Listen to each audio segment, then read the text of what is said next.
hoy día nos toca ver todo lo que es referido a la estructura o la alteración de la estructura de los vasos sanguíneos y también a algunas formaciones patológicas que se forman en ellas. Pero además debemos de ver las alteraciones que también conllevan a lesiones de los vasos. Por ejemplo, una de las primeras o segundas alteraciones que vamos a ver es lo referente a hemorragia, ¿no? Que también ingresa a este capítulo. ¿Bien?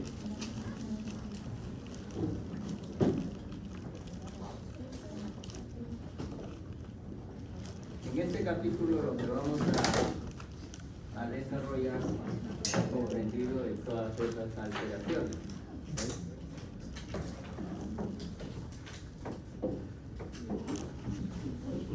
Y estas alteraciones abarcan lo que es hiperemia, ¿no? Hiperemia, que por el término a veces no recordamos a qué se refiere. ¿Ves? Pero si mencionamos congestión vascular, sí lo vamos a recordar, ¿no es cierto? Sí. Porque la congestión es una parte del mecanismo de la inflamación también. Por eso les mencionaba, congestión vascular van a encontrar en todos los procesos inflamatorios, ¿no? Es algo característico. ¿Okay? Ahora, las hiperemias vamos a tener que diferenciarlas si se presentan en las arterias o si se presentan en las venas, ¿no? El término congestión que empleamos más se refiere a una hiperemia de las venas, ¿no? En este caso, hiperemia, hiper siempre es aumento, ¿no? El incremento del flujo sanguíneo en determinadas zonas, ¿no? Que van a tener diferentes causas. Entonces, por lo general, se le va a denominar congestión en lo que es los vasos venosos. Pero, ¿cómo se va a llamar en las arterias? ¿Qué nombre recibirá en las arterias? En los vasos arteriales, por lo general, se le denomina así, hiperemia. ¿Okay? Por eso es que vamos a mencionar de que hay casos en los cuales hay hiperemia y otros en los que hay congestión vascular. Después vamos a ver lo que se refiere a hemorragia, ¿no? Que casi siempre cuando preguntamos o no preguntan ¿qué es una hemorragia? ¿Qué contestamos? Pérdida de sangre.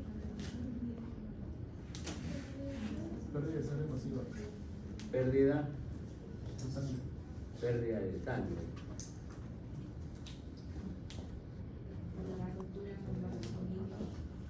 Ya, muy bien. Básicamente es la ruptura de un vaso sanguíneo que va a provocar la pérdida sanguínea, ¿no es cierto?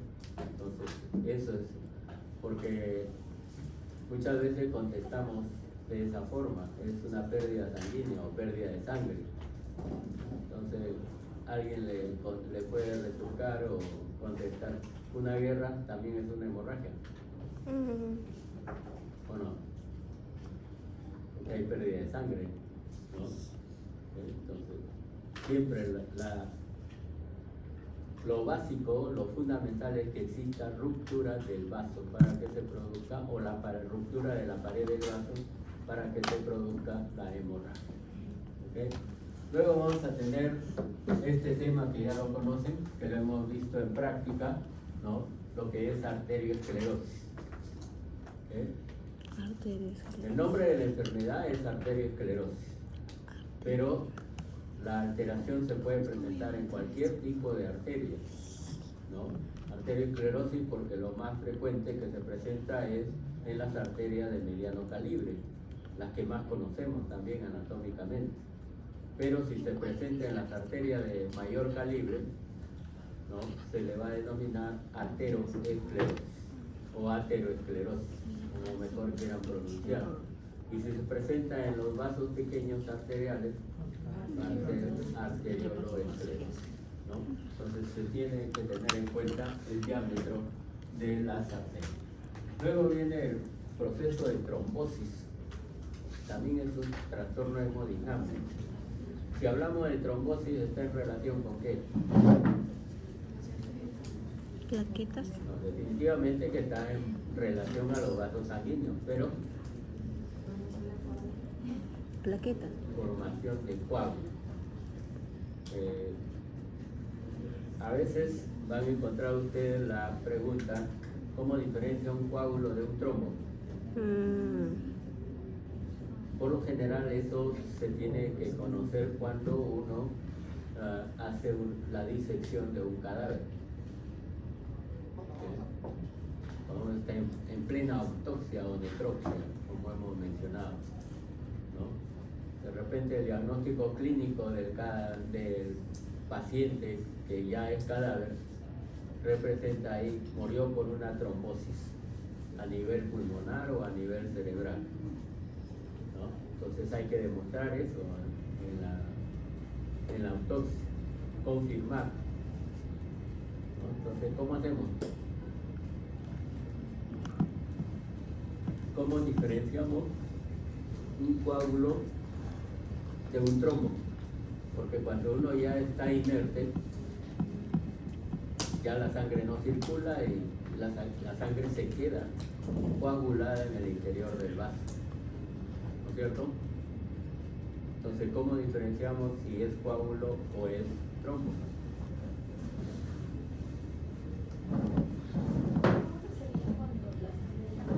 Cuando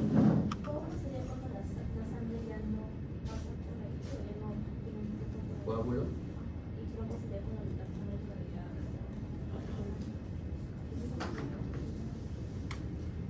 ¿no?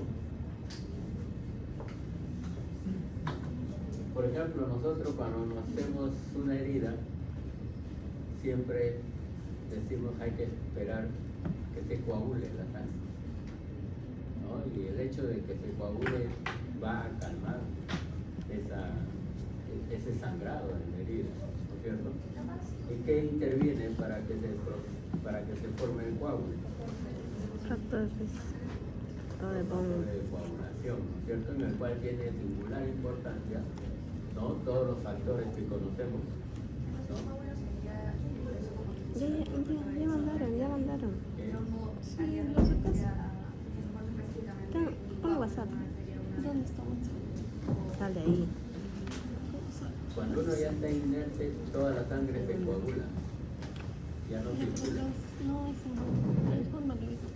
Pero vamos a tener que diferenciarlo muchas veces. Y esa diferencia está en que cuando hay trombo, se forma además en la estructura del trombo, aparte del coágulo, se acumula fibrina.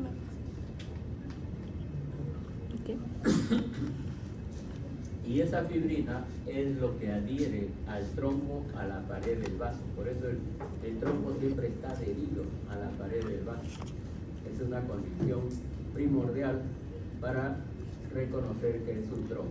La adherencia del trombo a la pared del vaso. Y eso lo realiza, repito, por la presencia de la fibrina. Entonces, si ustedes tienen un cadáver, ¿qué van a hacer para demostrar que hay un trombo? Casi siempre uno tiene que cortar el vaso sanguíneo en forma transversal, hacer un corte transversal, ¿no? Y ver la luz. Y con una pinza retirar lo que uno piensa que es coágulo o la sangre que está coagulada. Si sale el coágulo libremente, si sale con plena libertad, 77. es un coágulo. Entonces, Pero si ustedes al tratar de sacar esa sustancia que está coagulada o esa sangre coagulada, hay resistencia y al sacarlo sale parcialmente, queda una parte de ese coágulo en la pared del vaso, ese es un trombo. ¿Por qué? porque el trombo siempre está bien adherido a la pared del vaso y no se puede liberar salud, ¿no? Manualmente con el uso de las pinzas cuando uno está en plena autopsia. Entonces eso es básico. El trombo siempre está adherido a la pared del vaso por la fibrina. Y la fibrina es un componente que vamos a conocer de que característicamente en el trombo presenta o representa las clásicas líneas de sangre que se deben ver a la microscopía. Las clásicas líneas de sangre, que es la fibrina que está presente en el trombo. ¿Okay? Entonces, eso en relación a la trombosis. Luego vamos a ver embolias. ¿Qué es un émbolo? Es el coágulo del torrente sanguíneo fluyendo. Es un coágulo. Es el coágulo que fluye en el torrente sanguíneo. Por lo Cuando general se desprende. es parte de un trombo. Ajá, cuando se desprende ese de Claro. Y ahí viene el término tromboembolia o tromboembolismo, porque el émbolo por lo general es el desprendimiento de una parte del trombo que circula libremente hasta encontrar un vaso de menor calibre que esa estructura. ¿Okay? Entonces puede llegar al cerebro, puede llegar a los pulmones y causar obstrucción de los vasos. Y con ello a veces, como son órganos vitales, la muerte del paciente, ¿no? Por eso tienen ustedes el nombre de tromboembolia. Pero vamos a conocer también que las embolias no solamente son de trombos, también hay otros tipos de émbolos, que lo vamos a mencionar y van a recordar ustedes. Luego vamos a ver infarto, ¿no? Un infarto que ya conocen por la práctica, sobre todo el infarto agudo del miocardio, ¿no? Pero el infarto se puede presentar en cualquier órgano, no solamente en el corazón, también se presenta en pulmones, se puede presentar en el vaso, se puede presentar en los riñones. Y el proceso es el mismo, es por una obstrucción de un vaso sanguíneo, que puede ser arterial o venoso. Entonces, siempre los infartos suceden por eso, falta de irrigación debido a la obstrucción de un vaso sanguíneo. Y vamos a terminar con lo que es el término shock.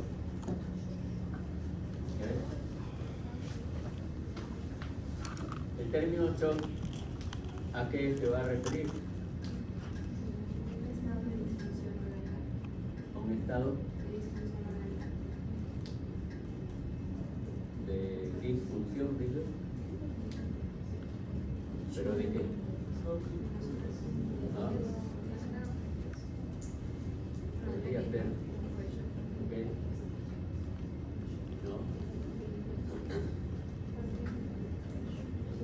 El shock va a ser un estado que compromete básicamente las funciones vitales de nuestro organismo.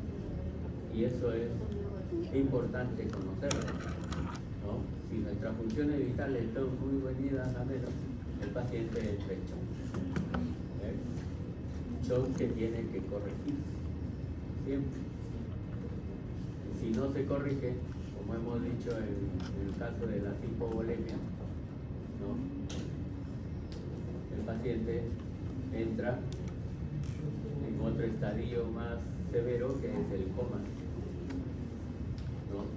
Que prácticamente es el último estadio, del cual difícilmente la mayoría de pacientes no puede salir, ¿no? Después del coma viene el proceso de muerte en ese paciente. ¿Okay? Entonces vamos a llegar hasta lo que es shock. ¿Bien?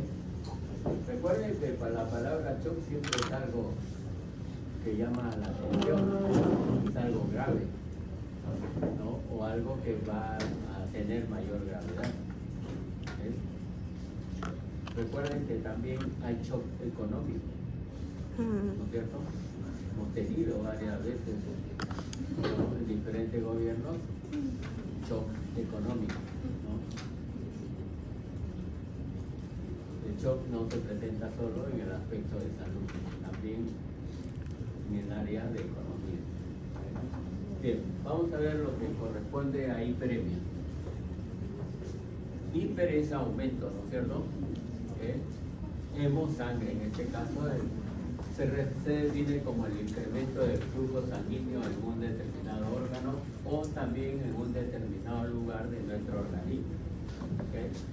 Podemos tener en diferentes zonas, ¿no? O en una zona determinada esta hiperemia. ¿Okay? Y vamos a tener dos tipos de hiperemia, como habíamos mencionado. Uno que es señalada como una hiperemia activa que se presenta especialmente en los vasos arteriales, y la otra que es la hiperemia pasiva que se presenta en las venas. La hiperemia activa, a su vez, ¿no?, está mediada por mecanismos neurogénicos, o también por mecanismos hormonales. El clásico sonrojo, que también le llaman ruborización, o algunos le llaman el roche, ¿no? Ustedes notan que cuando una persona está en ese estado se pone rojo, ¿sí o no? Esa es una congestión o una hiperemia, pero de tipo arteriolar. Los vasos arteriolares van a emanar mayor cantidad de sangre a la zona donde se produce ese sonrojo. Y son mediados por mecanismos neurogénicos, sobre todo, o también hormonales. Luego hemos visto que en todos los procesos inflamatorios e infecciosos también se presentan congestión vascular, que lo llamamos así, pero eso es una hiperemia específicamente, ¿no? Pero son mediados por los factores, ¿no?, que ayudan a este proceso inflamatorio y que hemos conocido que forman también los diferentes signos característicos de la inflamación, ¿no? Entonces hay mediadores químicos para ese proceso inflamatorio, y por eso es que en la inflamación se forman los clásicos signos de rubor y calor.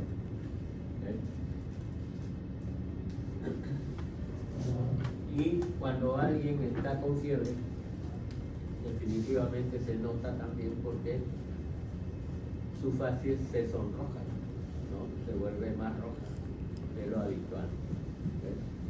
Entonces el aumento del calor o del flujo sanguíneo en forma local. En cambio, hiperemia, como les mencionaba al inicio, se le denomina congestión, que está dado en las vías venosas, ¿no? Y puede ser sistémica, específicamente en la insuficiencia cardíaca. Puede ser local cuando hay una obstrucción venosa aislada. En ambos casos, el órgano adquiere una coloración rojizo azulada. Como es de sangre venosa, ¿no?, adopta el aspecto cianótico. ¿Por qué razón aspecto cianótico? Porque va a haber dificultades en lo que es la oxigenación de esa zona, ¿no? Si no, cuando uno recibe un golpe, ¿no?, en cualquier parte de su cuerpo, lógico, primero se rompe el vaso y se extravasa la sangre. ¿Y qué vemos después? Un cambio de color, ¿no es cierto? Primero es rojizo, después se vuelve morado, ¿no? ¿Por qué? Porque la sangre que ha salido al exterior del vaso ya no va a tener oxigenación. Por eso es que a los que les falta oxígeno, ¿no?, siempre su rostro se torna morado. Eso es caso. ¿No es cierto? Por falta de oxigenación. Igual sucede en estos casos, ¿no?, sobre todo en la congestión venosa. Por ejemplo, en el pulmón es muy frecuente que suceda los procesos de hiperemia o de congestión. Cuando hay insuficiencia cardíaca crónica, sobre todo de tipo ventricular izquierda, hay una congestión pasiva crónica pulmonar. ¿Ok? Por consiguiente, la presión de los capilares está aumentada. ¿Y qué va a provocar? Va a provocar microhemorragias, ¿no? Y esas microhemorragias se observan mejor en los alvéolos. Los alvéolos, recuerden ustedes que son estructuras aireadas que no deben contener ningún elemento en su interior, salvo los macrófagos, ¿no? Que sí pueden estar ahí. Pero si hay hematíes es porque hay microhemorragias en esa zona. ¿Okay? ¿No? Y definitivamente van a estar fagocitados por los macrófagos alveolares, ¿no? Y por lo general se nota en los macrófagos porque al destruirse los glóbulos rojos van a desprender un pigmento, ¿cierto? ¿Qué pigmento es?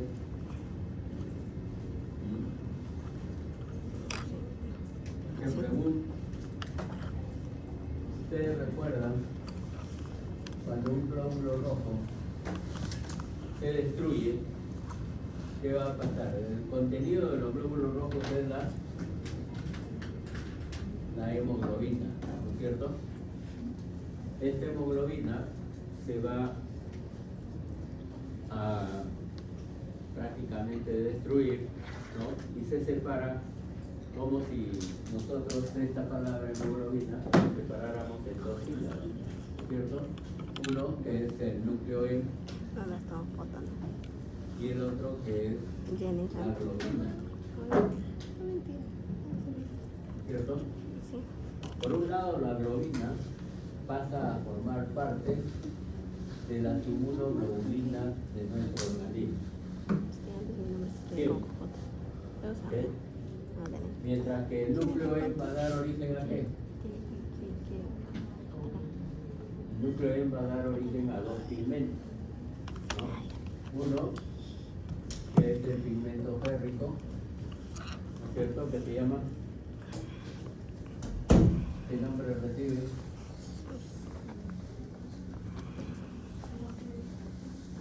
Hemosiderina. ¿Ok?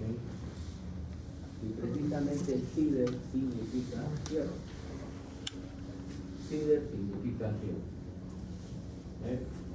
Entonces, y no lo olviden porque una de las grandes fábricas que produce fierro de construcción en nuestra patria se llamaba o se llama hasta ahora Sider Perú, ¿no?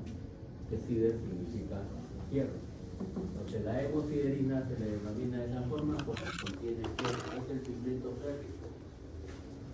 Y por otro lado, ¿qué más va a liberar? ¿Qué otro pigmento libera la hemoglobina? ¿Se acuerdan Pablo y Guerra, no? Claro, el otro pigmento que va a desprender es la bilirrubina, que es un pigmento amarillo verdoso, ¿no es cierto? Entonces, vamos a tener esos dos pigmentos que se liberan por la destrucción de la hemoglobina. Es que dije que te da risa. O de los hematíes específicamente. Dale risa. Bien, cuando existen microhemorragias, en el caso de la insuficiencia cardíaca crónica ventricular izquierda, y que se ve en los pulmones, en lo que corresponde a los macrófagos que fagocitan esos hematíes, ¿no? Uno con seguridad puede decir que ese paciente ha tenido insuficiencia cardíaca y está provocando una congestión vascular pulmonar, porque encuentra estos macrófagos cargados de hemosiderina y que se conoce con el nombre de células de insuficiencia cardíaca, ¿no? Entonces, no solamente los macrófagos van a fagocitar el carbono del medio ambiente, ¿no? Sino también lo que corresponde a glóbulos rojos que están presentes en el pulmón. Por eso se reconoce a esos macrófagos como células de insuficiencia cardíaca. También hay un aumento de la presión hidrostática que va a causar lo que es el edema alveolar, ¿no? Lo otro, hay fibrosis de los espacios intersticiales, que es producido por el incremento de la presión asociados a otros factores, ¿no? Casi siempre el proceso de reparación tisular o reparación de los tejidos se da por incremento del tejido fibroso. Por eso es que cuando hay una lesión pulmonar se provoca lo que es la fibrosis pulmonar, ¿no? Recordemos que en esta pandemia del COVID, los que fallecieron, ¿no?, por insuficiencia pulmonar desarrollaron fibrosis pulmonar, que fue la causa de muerte específicamente, ¿no? Entonces, el incremento de esa fibrosis lo que va a provocar, ¿no?, es una induración parda. El tejido fibroso va a predominar en estos pulmones y por ende, como el tejido fibroso es de mayor consistencia que el pulmón, se denomina así induración y le da una coloración parduzca a esa zona indurada, ¿no? Por eso se le denomina de esa forma, induración parda. Y en cuarto lugar, también se puede incrementar la presión arteriolar en los pulmones, lo que origina una hipertensión pulmonar. Y esa hipertensión pulmonar va a conllevar a una insuficiencia cardíaca derecha. ¿Okay? Bueno, entonces, siempre van a tener ustedes el compromiso, ¿no? Los que padecen de alguna dolencia cardíaca pueden tener compromiso pulmonar con el correr de la evolución de la enfermedad. ¿Okay? Entonces, básicamente van a tener ustedes muchas veces el término cor pulmonar crónico, en el cual el paciente está comprometiendo no solo sus funciones cardíacas, sino se están complicando con alteraciones en la función pulmonar. Por eso es el caso del cor pulmonar crónico.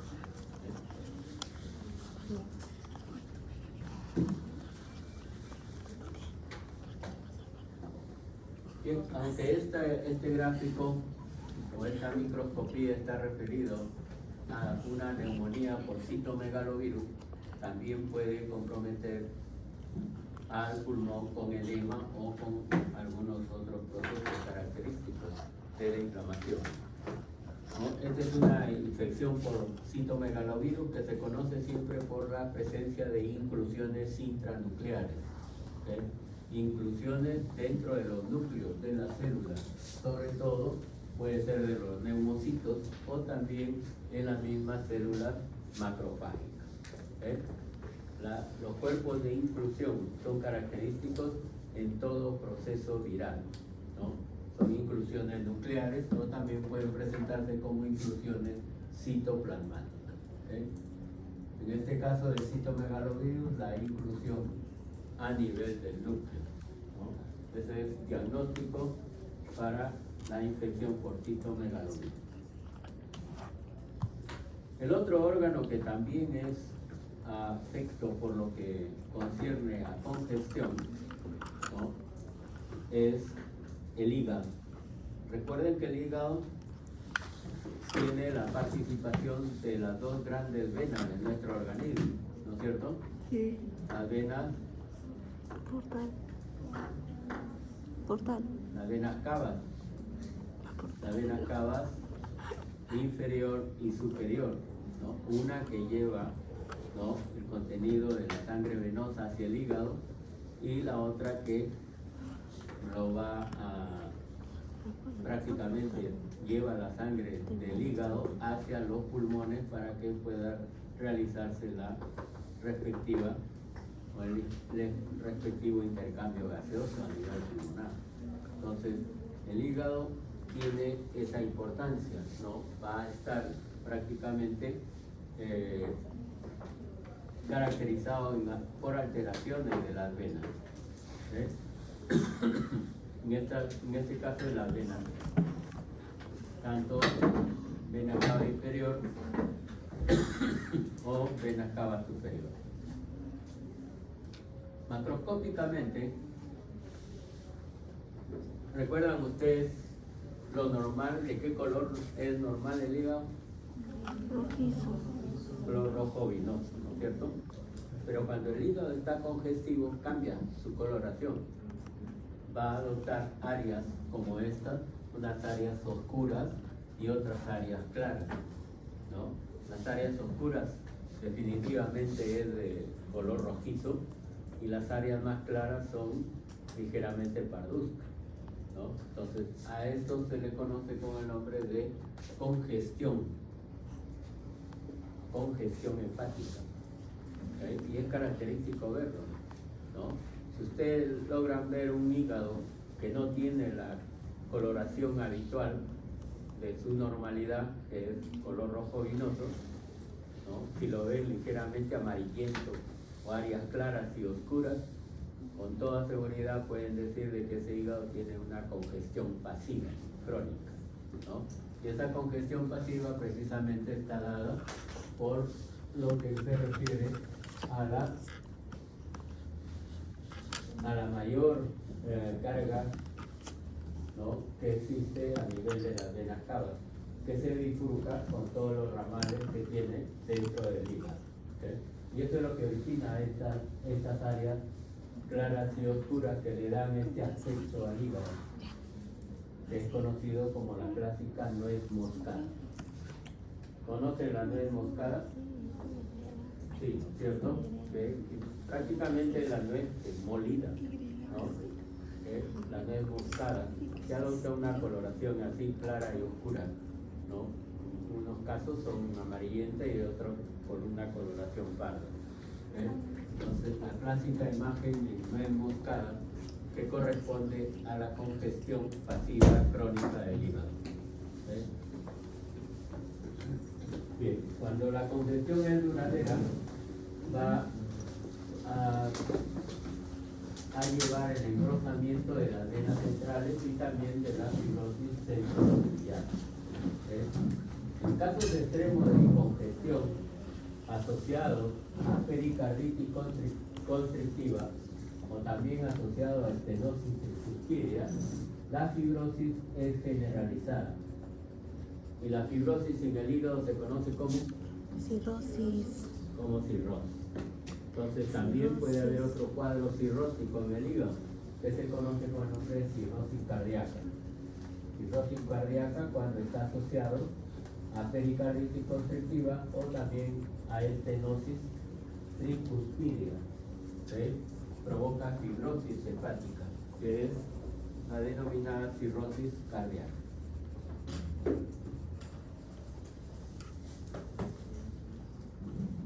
Cuando tenemos el estudio hepático microscópicamente, tenemos que ver casi siempre de que exista por lo menos un espacio porta y se vean también lo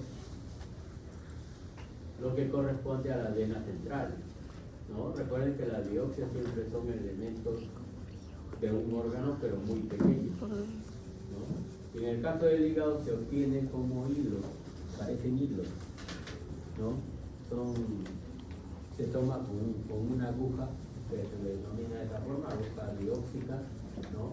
Y como la aguja es a lo mucho un milímetro de diámetro, se toman cilindros del tejido hepático, ¿no? Y en esos cilindros del tejido hepático es muchas veces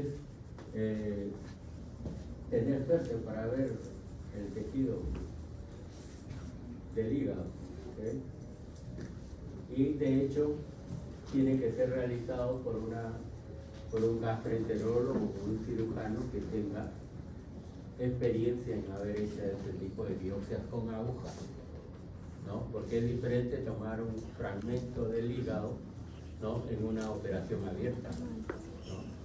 Se puede tomar, pero recuerden que el hígado sangra bastante, ¿no? Entonces hay que taponear bien para evitar el sangrado, un sangrado secundario que puede empeorar el cuadro, ¿no? En las biopsias por aguja, que son mínimos las estructuras que vamos a observar, a veces podemos observar estas venas centrales o venas centrolobulianas, ¿sí?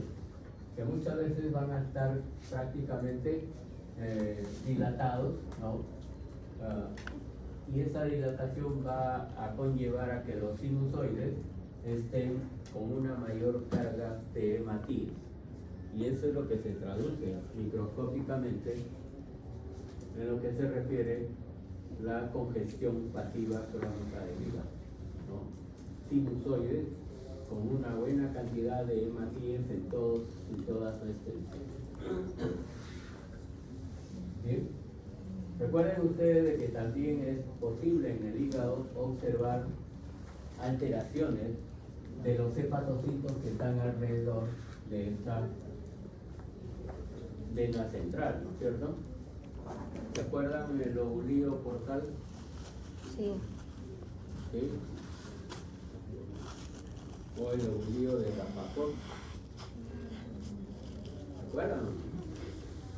¿Se acuerdan de este lobulillo que tiene una forma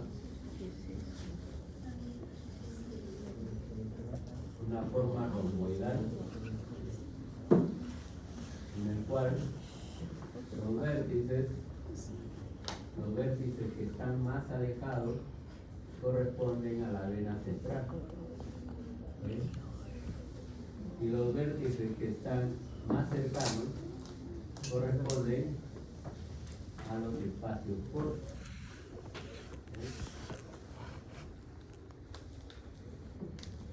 ¿no? Y este lobulillo, que es el lobulillo de Rapaport, ¿no? Específicamente, ¿lo recuerdan ustedes que se dividía en tres áreas? Un área central, que es el área 1, otra área intermedia, que es el área 2, y el área 3, que estaba, ¿no?, próximo a la vena central. Y se acuerdan que esta figura geométrica nos explicaba la gradiente de irrigación o de oxigenación para las células hepáticas, siendo el área 1 el área que tenía mayor oxigenación. Los hepatocitos de esta zona eran más resistentes a cualquier alteración, y eso iba bajando notoriamente hasta llegar a esta zona en la cual los hepatocitos que están alrededor de la vena central eran los que morían primero, siempre. Menos oxigenación, eran más lábiles a las lesiones hepáticas. Por eso es que en las estructuras, o cuando hay un estudio del hígado, a veces se describen en los casos de hepatitis necrosis centrolobular. La necrosis centrolobular se refiere a que los hepatocitos que están alrededor de la vena central prácticamente han muerto, ¿no? Que se han necrosado. Y eso es característico en muchos casos de hepatitis. Hay que recordar siempre esa figura, ¿no?, romboidal, que nos indica la gradiente de irrigación en el hígado. Muy bien, ¿alguna pregunta hasta ahí? ¿Cómo? Necrosis centrolobular, por la menor oxigenación que reciben las células hepáticas que están alrededor de la vena central. Bien. Veamos otra alteración hemodinámica, en este caso es la hemorragia. Como bien mencionó su compañera, la hemorragia, para que se presente, necesariamente tiene que haber una ruptura del vaso sanguíneo. Siempre. Por eso es que hay extravasación de la sangre. La sangre se vierte al tejido que está alrededor de los vasos, ¿no? Y el tejido que está alrededor de los vasos, por lo general, es el espacio intersticial en todos los órganos. O también se puede vertir a las cavidades del organismo. Al igual que en el aspecto de edema, cuando se acumulaba líquido en las cavidades, recibían determinados nombres, ¿no es cierto? En el caso de la sangre también, ¿no? Si hay sangre en las cavidades orgánicas, también se va a denominar en forma casi similar a lo que sucede en el edema. Lo primero, veamos que la hemorragia va a tener diferentes nombres de acuerdo a las dimensiones que abarque esa hemorragia. ¿Okay? Por ejemplo, las petequias por lo general son hemorragias puntiformes. Son las más pequeñas de las hemorragias que pueden existir en nuestro organismo, ¿no? Bueno, y a veces eso pasa desapercibido. Cuando uno examina parte de su cuerpo y ve que tiene un puntito rojito, ¿por qué ha aparecido? Yo tengo eso. ¿No? Porque se ha roto un capilar muy pequeño y se produce hemorragia local en esa zona. Son puntiformes, pero en algunos casos esas lesiones pueden ser múltiples, ¿no? Y están dispersas en el área donde se ha afectado esas hemorragias pequeñas, ¿sí? Luego tienen el nombre de púrpuras. Se denomina así púrpuras cuando abarca hasta 1 centímetro de área, ¿no? 1 centímetro de extensión o de superficie en nuestro cuerpo.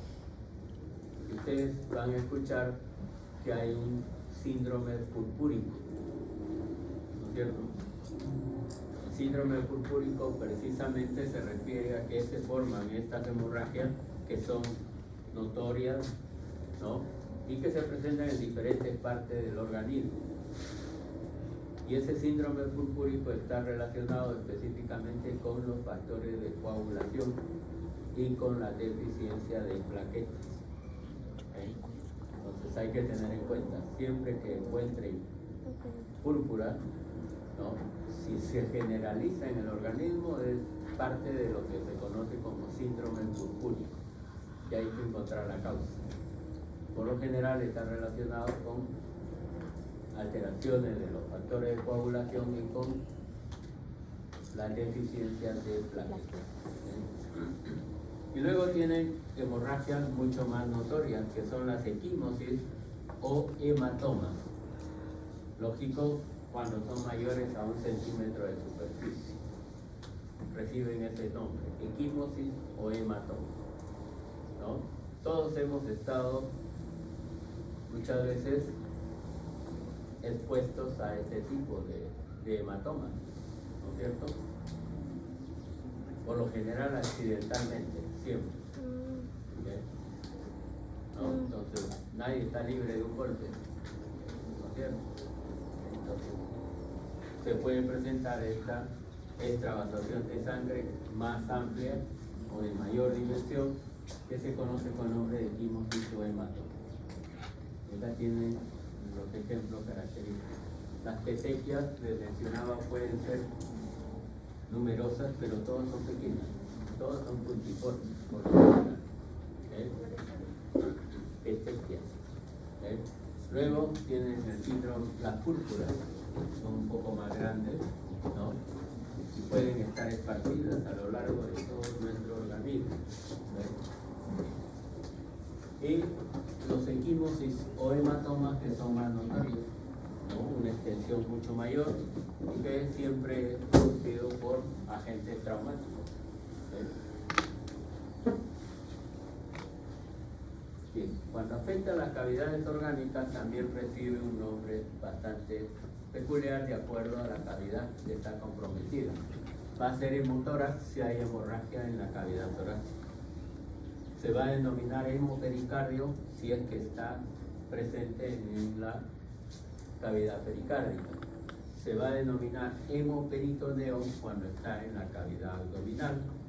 Y en el encéfalo se le denomina hemorragia intracraneal, ¿no? Por lo general, la hemorragia a nivel encefálico se vierte hacia las áreas, ¿no?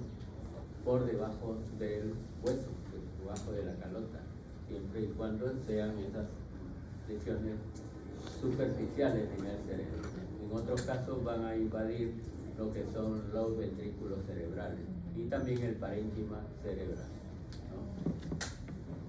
Y son casos mucho más severos, ¿no? En lo que se refiere a la hemorragia cerebral.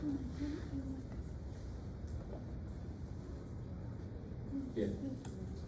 Al igual que como vimos en la pérdida de líquidos, en la pérdida de líquidos, que había que clasificarlo en deshidratación leve, moderada y severa, de acuerdo al porcentaje de líquido que perdía nuestro organismo. Algo similar sucede con lo que es a las hemorragias, ¿no?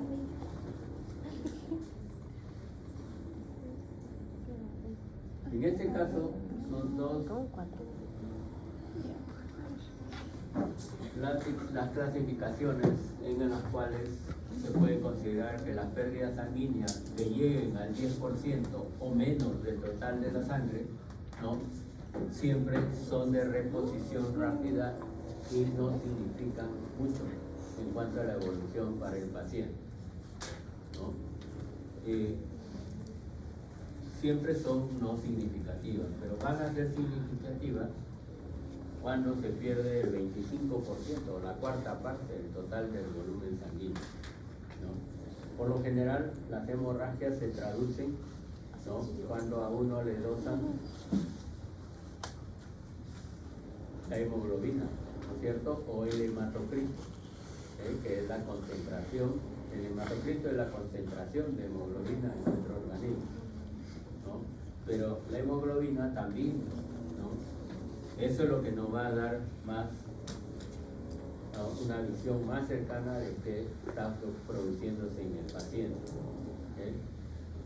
¿Cuánto es la cantidad de hemoglobina normal?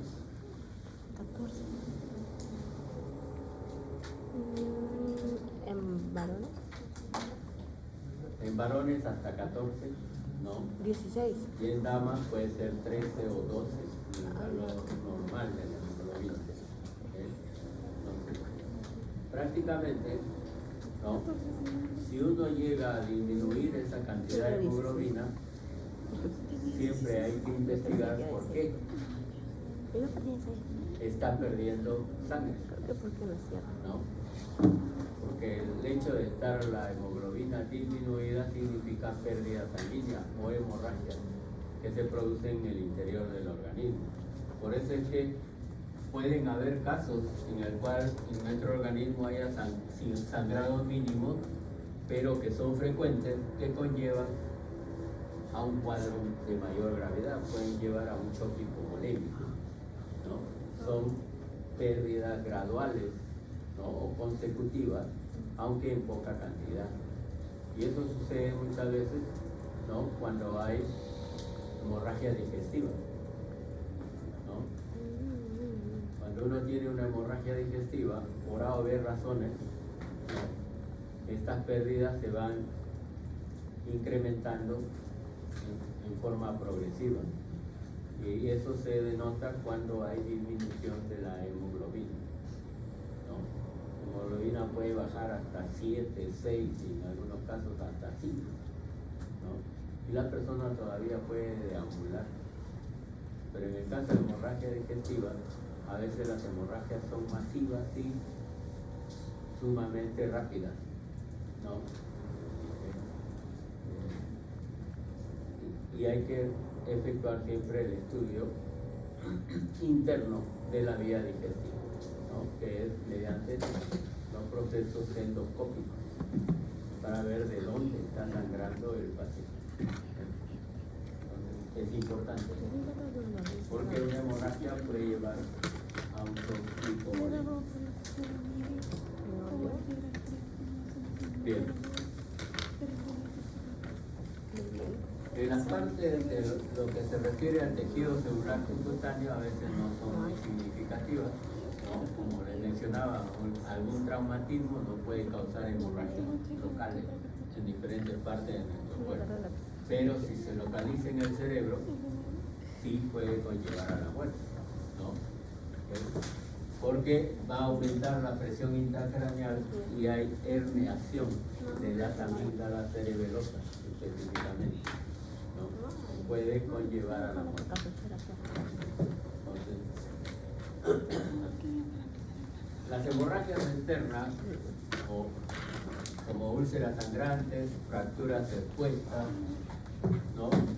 Se produce una anemia ferropénica, ¿no? Que es decir, una anemia que además tenga disminución de hierro en el dosaje de este elemento, ¿okay? Pero en las hemorragias internas, ya sea en cavidades o tejidos, el hierro es reutilizado para la síntesis de hemoglobina. El hierro se puede reutilizar, ¿okay? Cuando hay hemorragias internas. ¿De acuerdo? Bien, y esto es prácticamente lo que habíamos indicado también acá, ¿no? El glóbulo rojo siempre se va a fraccionar en estos dos elementos, con estos dos pigmentos, el pigmento ferritol y la bilirrubina.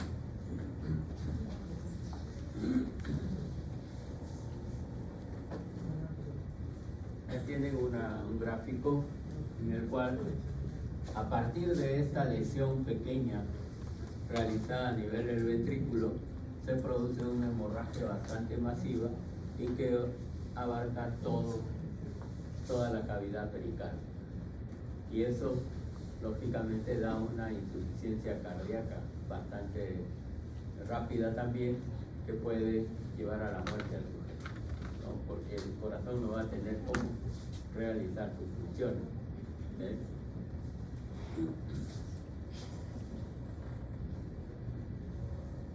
¿Bien? ¿Alguna pregunta hasta ahí?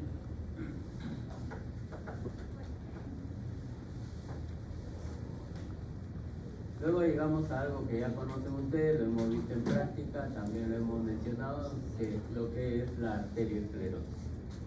Arteriosclerosis es el nombre de la enfermedad, pero todas las arterias pueden sufrir de este proceso, ¿no? Y la arteriosclerosis está en relación ¿a qué? Arterias de mediano calibre. Arterias de mediano calibre. Claro, se da el nombre de la enfermedad se refiere a arterias de mediano calibre. Y la razón es que son las más expuestas y las que más rápido se pueden ocluir. Ustedes dirán, mayormente puede ser en las arteriolas, porque son más pequeñas. Y sí sucede en las arteriolas también, se obstruyen, pero eso está asociado a que se presenten mayormente en sujetos diabéticos cuando realizan complicaciones de neuropatía y vasculopatía. ¿Okay? ¿Pero qué viene a ser la arteriosclerosis? ¿Esclerosis qué significa? Por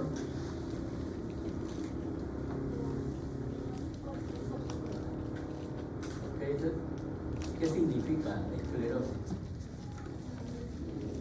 ¿Ah? Ajá, endurecimiento. ¿Cuántas veces se utiliza esa palabra también para insultar a alguien? ¿No? Sobre todo a los viejitos. Los más jóvenes a veces insultan y tienes el cerebro esclerosado.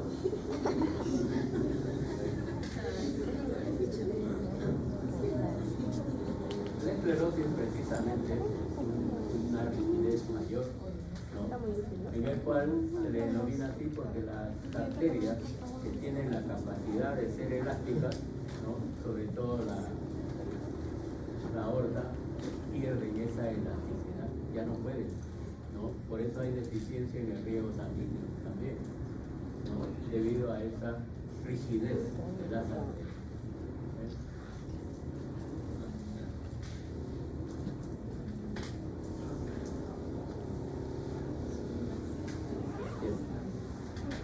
Entonces, literalmente significa endurecimiento de las arterias, la pérdida de elasticidad o la rigidez que van a tener estos vasos, ¿no?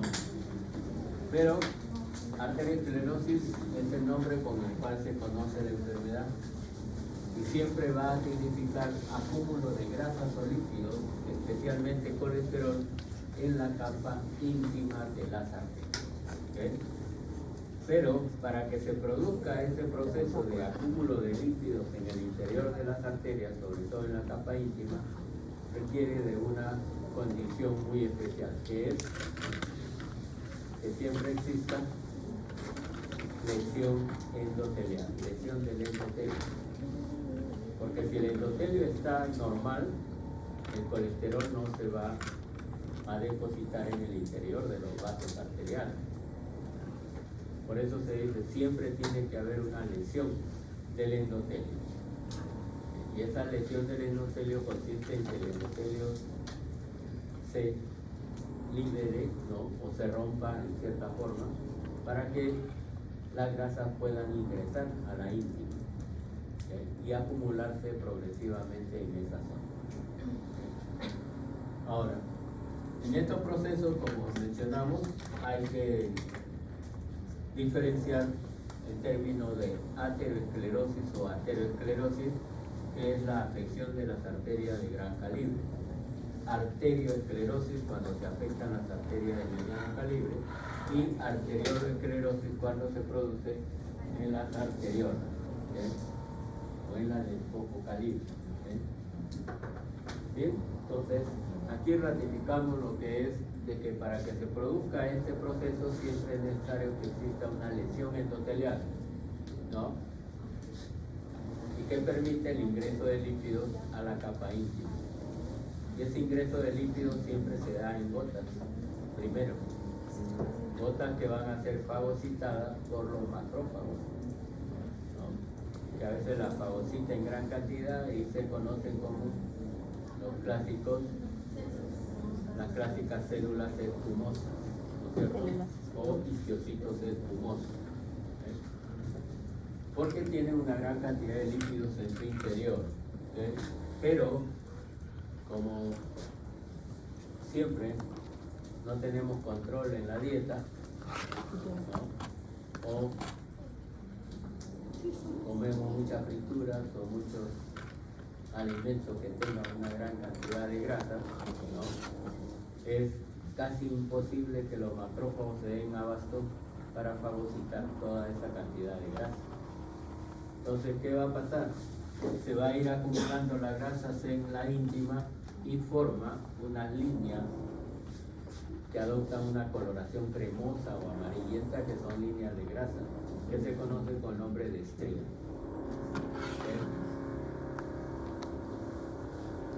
Y esto que les mencioné en la práctica también es notorio. En muchos textos figura de que se ha demostrado que uno comienza a acumular grasa en sus arterias, ¿no? Muchas veces desde los 8 años de edad, para otros desde los 5 años, ¿no? Pero se ha demostrado mediante autopsia de niños.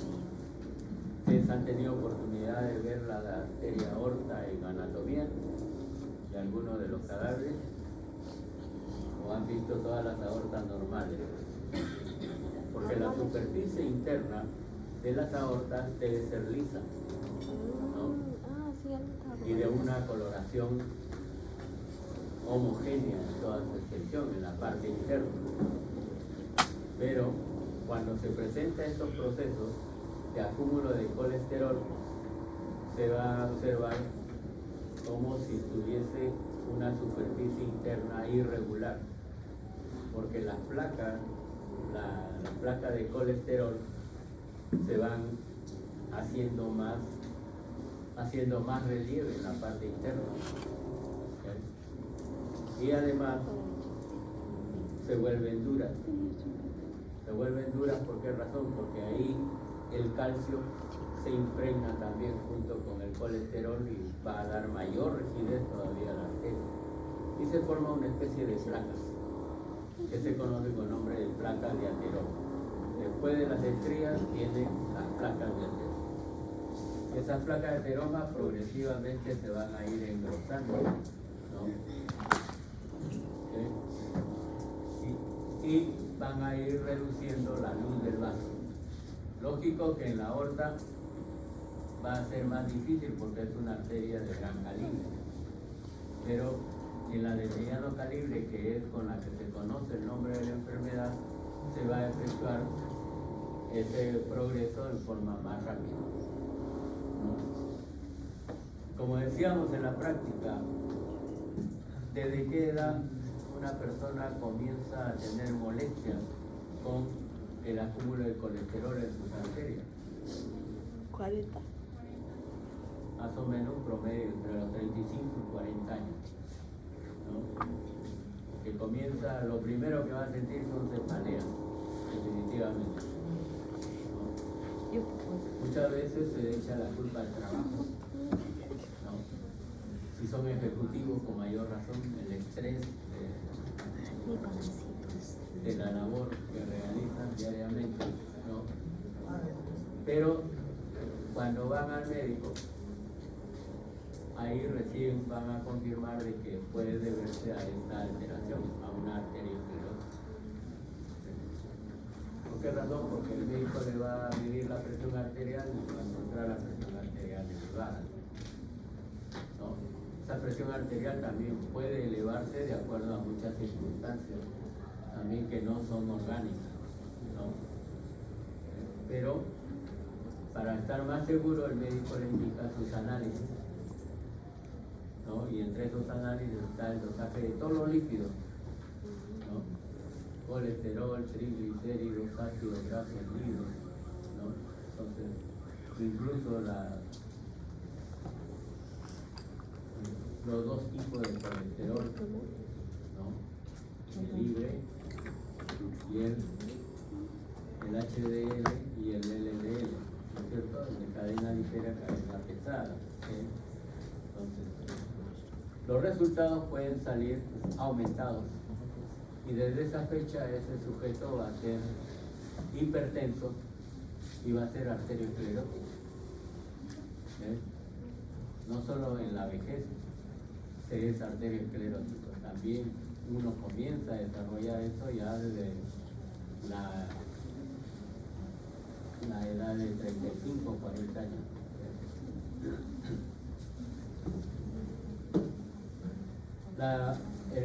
El riesgo de este proceso es de que se realice un proceso isquémico, ¿no? Sea cual sea la zona de nuestro organismo, pero por lo general una isquemia cardíaca, ¿no? Y también lo que sucede es que puede llevar a una necrosis, en este caso una necrosis coagulativa que corresponde al infarto de miocardio, ¿no? Es el riesgo de la arteriosclerosis. Ahora, recuerden que siempre hay que tener cuidado, ¿no? En no extralimitarnos en las comidas ricas en grasa, ni tampoco con muchos carbohidratos, porque los carbohidratos en su proceso bioquímico al final también se desdoblan en ácido graso, ¿no? Entonces, siempre, por eso es que hoy en día los cardiólogos le indican a sus pacientes de que traten de conversar con una nutricionista para que le indique el régimen dietético que debe llevar para evitar que esto siga aumentando. ¿Sí? Pero a veces no hacemos caso. ¿Sí? Los que siguen esta recomendación es en el seguro, porque en el seguro ya no pagamos, ¿cierto? Como pagamos nuestra seguridad social, la atención debe ser libre, pero ¿qué es lo perjudicial? No lo perjudicial, sino las dificultades en el seguro. Tú pides una cita, te lo dan de acá a 6 meses, ¿no? Sí. Ya cuando la enfermedad sigue avanzando, ¿sí? Entonces, siempre va a suceder eso. Por eso muchos prefieren un seguro facultativo particular que estar en seguridad social. ¿Okay? Se dirá, pero también se creó el SIS, el seguro que está en los hospitales del Ministerio de Salud. Igual, las citas siempre son mucho más tardías, si se puede mencionar en alguna forma, ¿no? ¿Bien? La arteriosclerosis también puede condicionar a la formación de trombos. Entonces, no solamente puede existir esa enfermedad por sí sola, sino que también puede llevar a formar trombos, que es una complicación mayor, ¿no? Y definitivamente los trombos, si se desprende parte de ellos, originan émbolos. Y como el trombo a veces puede estar desprendiéndose progresivamente, puede adelgazar la pared del vaso. Y cuando se adelgaza la pared del vaso, la sangre que fluye, la sangre que llega, va a ir dilatando esa zona adelgazada y va a formar los clásicos aneurismas, ¿okay? Por adelgazamiento de la pared arterial. Y como está muy adelgazada la pared, puede romperse, ¿okay? Pero esos son los clásicos aneurismas que se forman por arteriosclerosis. Pero recuerden que también hay aneurismas que son congénitos. ¿Sí? ¿Sí o no? Que a veces una persona no sabe que ha tenido aneurisma, sobre todo a nivel cerebral, ¿no? Pero cuando se ha roto ese aneurisma, lo más frecuente es que muere el paciente, ¿no? Y se describen a veces muchos casos que son sorpresivos, ¿no? Y que se presentan de esa forma, ¿no? Una vez que se rompe el aneurisma, definitivamente van a ocasionar una hemorragia masiva con la muerte del paciente. ¿Okay?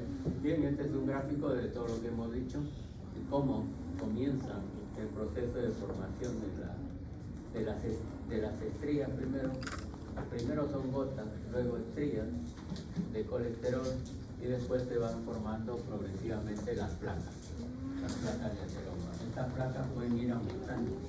Como se forma en la íntima, el espacio más libre que tienen es la luz del vaso. Por eso es que crece hacia la luz y obstruye progresivamente la luz del vaso.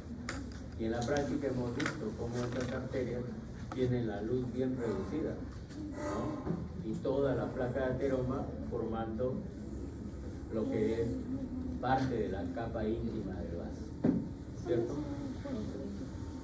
Si esto provoca una oclusión total, definitivamente hay necrosis coagulativa o infarto.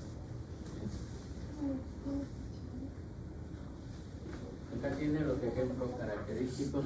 El que está a la derecha de ustedes es el clásico esquema de Netter, que está también en algunos otros textos, en el cual se explica también esta participación de los macrófagos, fagocitando las gotas de líquido en el interior. El producto final, cuando ya está bien tomada parte de la arteria, cómo se nota la pared, ¿no? Como he dicho que la pared interna o la luz de la arteria, ¿no? Es totalmente lisa, pero acá no lo ven así, ¿no es cierto? Ven un color cremoso o blanquecino por áreas y que hacen relieve sobre la superficie. Esas son las placas de ateroma. ¿Okay? Acá también, ¿okay? Placas de ateroma, pero prácticamente ocupan toda la extensión de la arteria. ¿Okay? Y aquí hay otro ejemplo, ¿no? Estos son los riñones. Esta es parte de lo que es la aorta en la región lumbosacra, ¿no? Y sus ramales, las arterias renales, ¿no? También arteriosclerótica, ¿no? Todo este color de la arteria es por las placas de ateroma. ¿Ok? Entonces podemos llegar a ese extremo, sí, en las arterias de gran calibre, pero las de mediano calibre pueden ocurrirse en forma más rápida. ¿Ok? Y las arteriolas, ni qué decir. Muy bien, ¿alguna pregunta hasta ahí?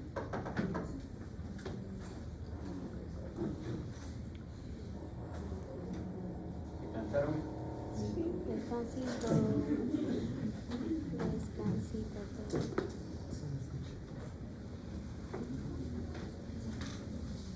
Faltan 9 minutos para las 3. ¿Un break?